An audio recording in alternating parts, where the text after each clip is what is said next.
Hey guys, welcome to lawsified. आज के इस वीडियो में हम बात करेंगे दिल्ली जुडिशल सर्विसेज के अमेंडमेंट रूल्स की।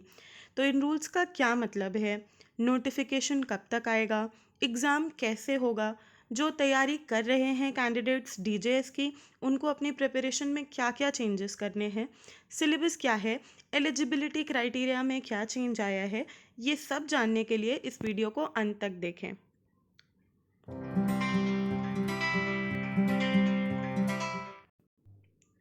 हो चुकी है दरवाजे पर दस्तक, और ये दस्तक है दिल्ली जुडिशल सर्विसेज के एग्ज़ाम की। और ये दस्तक दिखती कैसी है? इसका नाम है दिल्ली न्यायिक सेवा संशोधन नियमावली 2022, जिसे हम कहेंगे Delhi judicial services amendment rules. तो इस वीडियो में हम आपको बताएंगे कि क्या क्या चेंजेस हुए हैं by virtue of these rules, syllabus में क्या अंतर आया है, एक्सेट्रा। तो सबसे पहले कि ये नोटिफिकेशन आ चुका है, इसका मतलब ये है कि अब चूँकि हमें सिलेबस बता दिया गया है, चेंज रूल्स बता दिए गए हैं, अब हमें इससे अंदाज़ा लगा लेना चाहिए कि दिल्ली जुडिशरी की notification just round the corner है। कभी भी वो आएगी और हम सबको थोड़ा सा हिला के जाएगी। तो ये जो चेंजेस हैं, इन सब से आप जितना जल्दी हो सके परिचित हो जाइए, उतना आपके लिए अच्छा होगा। और अगर आप डीजेएस की तैयारी कर रहे हैं डेडिकेटेडली, या आप देना भी चाहते हैं, तो ये रूल्स को समझ लीजिए, इनके जो चेंजेस हैं उसे खुद में इनकॉर्पोरेट कर लीजिए। तो सबसे पहले तो एलिजिबिलिटी का थोड़ा सा चेंज है। तो नॉर्मल जुडिशल सर्विसेज की पॉइंट 14 को देखिएगा। तो नॉर्मल जुडिशल सर्विसेज की जो एलिजिबिलिटी होती है वो नियर अबाउट 35 ईयर्स होती है। लेकिन दिल्ली जुडिशरी में ये एलिजिबिलिटी पहले भी 32 ईयर्स थी, अब भी 32 ईयर्स है। लेकिन आप 32 ईयर्स से ऊपर के नहीं होने चाहिए on the first day of January of the year in which the applications for appointment are invited. तो अगर इस बार नोटिफिकेशन आ रही है और इस साल में ही नोटिफिकेशन आ रही है और इसी साल एप्लीकेशंस इनवाइट की जा रही हैं, तो 2022 के 1 जनवरी में आप 32 साल से ऊपर के नहीं होने चाहिए। इसके अलावा थोड़ा सा सिलेबस में, थोड़ा सा क्या, काफ़ी ज़्यादा सिलेबस में चेंज आया है, प्रिलिमिनरी एग्जामिनेशन में भी और मेंस एग्जामिनेशन में भी। उसको हम अभी देखते हैं। तो सबसे पहले बात करते हैं प्रिलिमिनरी एग्जामिनेशन की। प्रिलिमिनरी एग्जामिनेशन पहले की तरह ही क्वालिफाइंग नेचर का है। 200 मार्क्स का होगा पेपर, और इसमें जनरल नॉलेज की जगह अब होगी जनरल लीगल नॉलेज, जो कि हम लॉ एस्पिरेंट्स के लिए काफ़ी अच्छी खबर होगी। क्यों? क्योंकि हमें काफ़ी हार्ड टाइम होता है प्रिपेयरिंग फॉर जनरल नॉलेज। हमारा इंटरेस्ट थोड़ा जनरल नॉलेज में कहीं ना कहीं से कम होता है for all the law aspirants. तो जिन लोगों का भी इंटरेस्ट जनरल नॉलेज में कम है, या जिन्हें जनरल नॉलेज पढ़नी अच्छी नहीं लगती है, उनके लिए ये खुशखबरी है कि अब उन्हें जनरल लीगल नॉलेज देखनी है। यानी करंट अफेयर्स या फिर जो भी अपडेट्स हैं, स्टैटिक जीके भी जो है, वो थोड़ी लीगल फैसेट से रिलेट करेगी। तो आपके लिए थोड़ा सा इंटरेस्टिंग होने वाला है ये। उसके अलावा प्री में जो पहले सब्जेक्ट्स आते थे, वो CPC, CrPC, IPC, Indian contract act, evidence, SRA, limitation, ये तो मिलेगा ही मिलेगा। इसके साथ नए कुछ मेहमान आए हैं, जिसमें सबसे पहला मेहमान है limited liability partnership act, arbitration and conciliation act, POCSO जो कि हमें राजस्थान की याद दिलाता है, और कमर्शियल कोर्ट्स एक्ट। तो ये कुछ नए सब्जेक्ट्स हैं जो कि इनकॉर्पोरेट किए गए हैं प्रिलिमिनरी एग्जामिनेशन में। अब चूंकि सब्जेक्ट्स बड़े हैं, तो डेफिनेटली जो एग्जिस्टिंग सब्जेक्ट्स हैं उनका वेटेज थोड़ा कम होगा।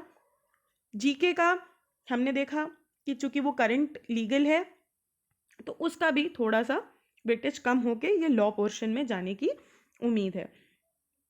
नेक्स्ट बात ये कही गई है कि अगर प्रिलिमिनरी से मेंस में शॉर्टलिस्ट किए गए हैं कैंडिडेट्स, तो जो लास्ट कैंडिडेट होगा उसके मार्क्स के बराबर जितने और कैंडिडेट्स होंगे उन सबको भी इंक्लूड किया जाएगा। और वैसे क्वालिफाई करने वाले हैं 10 गुना लोग, जो वैकेंसी है उससे 10 गुना लोग क्वालिफाई करेंगे मेंस लिखने के लिए। उसके अलावा मेंस में काफ़ी चेंजेस हैं। तो मेंस में होते हैं 4 पेपर, जिसमें पहला पेपर होता है हमारा जनरल नॉलेज का अभी तक, जनरल नॉलेज और लैंग्वेज का। तो ये जनरल नॉलेज और लैंग्वेज का जो पेपर था 250 मार्क्स का, अब ये जनरल लीगल नॉलेज बन गया है। अगेन वही चेंजेस, अब हमें ज़्यादा सतर्क रहना पड़ेगा about the legal developments that are there. इसका एम्बिट थोड़ा सा कम किया गया है, बट आई एम श्योर इसका जो डेप्थ है वो बहुत ज़्यादा बढ़ जाएगी। बाकी सिविल लॉ 1 में काफ़ी सारे चेंजेस हैं। तो ट्रांसफ़र ऑफ प्रॉपर्टी एक्ट नया आया है, new Delhi municipal council act आया है, दिल्ली म्यूनिसिपल कॉरपोरेशन एक्ट आया है और कॉमर्शियल कोर्ट्स एक्ट आया है। तो जो एग्जिस्टिंग सब्जेक्ट्स थे उनके साथ साथ ये है, तो जिसमें टीपीए तो थोड़ा जाना पहचाना होगा क्योंकि हम बाकी एग्जामिनेशंस की भी तैयारी कर रहे होंगे जिसमें हमने टीपीए पढ़ा होगा। तो टीपीए हल्का फुल्का जाना पहचाना है, लेकिन जहाँ ये लोकल एक्ट्स की बात आती है, मेरी एडवाइस टू यू इज़ कि अगर आप डीजीएस की तैयारी कर रहे हैं तो आज ही से इन एक्ट से अपना परिचय बढ़ा लीजिए, क्योंकि जब नोटिफिकेशन आएगा तो हमें लगेगा कि टाइम बहुत कम है और हमें आएंगे पैनिक अटैक्स। उससे बहुत बढ़िया है कि हम अभी से इन एक्ट से दोस्ती बढ़ाना शुरू कर दें। दूसरा जो सिविल लॉ का पेपर होता है सिविल लॉ 2 में, उसमें हम देखेंगे आर्बिट्रेशन कंसीलिएशन एक्ट नया आया है, ट्रेडमार्क्स एक्ट नया आया है और कॉपीराइट एक्ट नया आया है। अब ये आईपीआर से संबंधित जो 2 एक्ट्स हैं, ये थोड़ा नया कॉन्सेप्ट है, अभी तक ज़्यादातर जुडिशरीज में ये नहीं देखा जा रहा था। तो दिल्ली जुडिशरी ने ये क्लासिक अमेंडमेंट किया है। वही बात फिर से मैं दोहराऊंगी कि अगर आप तैयारी कर रहे हैं डीजीएस की, तो इन एक्ट से दोस्ती आप अभी से इस वीडियो के अंत से करना शुरू कर दीजिए। अब चौथा जो सिविल लॉ का पेपर है, ये थोड़ा खुशखबरी देगा उन लोगों के चेहरे पे जो राजस्थान की तैयारी कर रहे हैं। क्यों?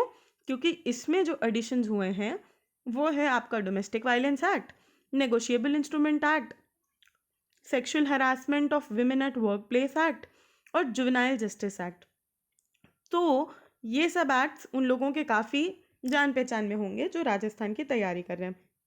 अगर नहीं तो अभी भी टाइम है, we should get hang of these acts, because अब ये डीजीएस में अपना अपीयरेंस दे चुके हैं।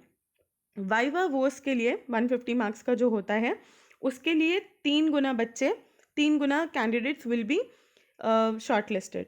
वही बात कि अगर आखिरी जो कैंडिडेट है उसके मार्क्स के बराबर जितने भी लोग होंगे उन सबको इंक्लूड किया जाएगा उस लिस्ट में, नो मैटर ये 3 टाइम्स वाला लिमिट बढ़ भी जाए तो। और सबसे इम्पॉर्टेंट जो इस मतलब रूल्स का कैचमेंट एरिया मैं कहूँगी वो ये है कि there shall be no revaluation of answer sheets in respect of preliminary examination and mains examination. तो ये जो हम देख रहे हैं, जो ट्रेंड चला आ रहा है कि एमपी सीजे भी इतना डिले हो रहा है, बिहार सीजे में पिछले बार वाली वैकेंसीज में इतना डिले हुआ because of the writ that has been filed, जो बार बार रीवैल्यूएशन की रिक्वेस्ट आ रही है और जिनके कारण ये प्रॉब्लम बढ़ रही है। तो ये दिल्ली जुडिशरी ने पहले ही कह दिया है कि हम ये सब एंटरटेन नहीं करेंगे। जो एक बार रिजल्ट आ गया वो एक बार रिजल्ट आ गया। That's it about the rules that have been prescribed for the Delhi judicial services. I hope this has helped you. और जो भी चेंजेस हैं इनको आप अच्छे से समझ लीजिए, ये नोटिफिकेशन को पढ़ लीजिए अच्छे से। ये हमारे टेलीग्राम ग्रुप पे ऑलरेडी अपलोडेड है।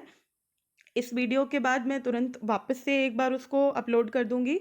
और प्लीज़ हमारे डिस्क्रिप्शन बॉक्स में जाके टेलीग्राम चैनल का लिंक है उसको ज्वाइन करिए, वहाँ पे we keep on posting the updates. Subscribe to our channel to get pang of all these updates that we are posting. Also, please like, share and subscribe. Thank you for watching.